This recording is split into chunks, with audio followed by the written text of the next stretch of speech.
Копчено-вареные полуфабрикаты знаменитой верхоянской жеребятины, устоявший бренд местного сельхозкооператива. Спросом пользуются и остальные 20 видов мясной продукции. Доказательство – 7 золотых медалей Всероссийской выставки «Золотая осень-2016». Очень качественное мясо, и вкус. По органолептике она отличается, чем от центральной Якутии жеребят. Поэтому после переработки также вкус ее отличается от наших партнеров и, так сказать, конкурентов. В соседнем цехе перерабатывают белое богатство севера. Молочная продукция для здешних мест – товар дефицитный. Сорот, ряженка, кефир и йогурт – всего 12 наименований.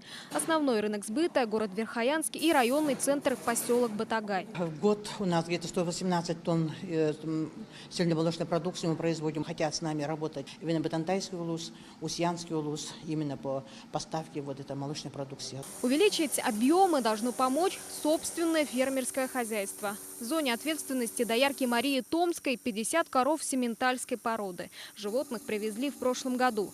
Повод для беспокойства – сено. Собственных запасов должно хватить для доставки по автозимнику.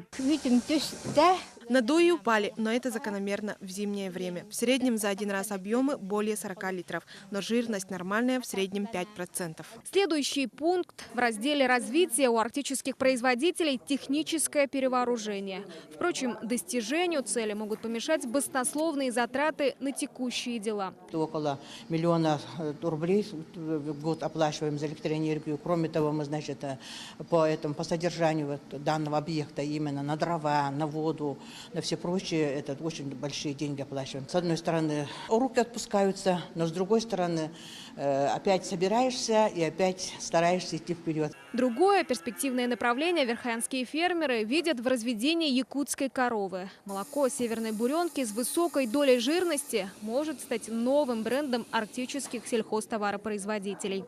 Айна Винокурова, Александр Томский, Вести, Верхоянский район.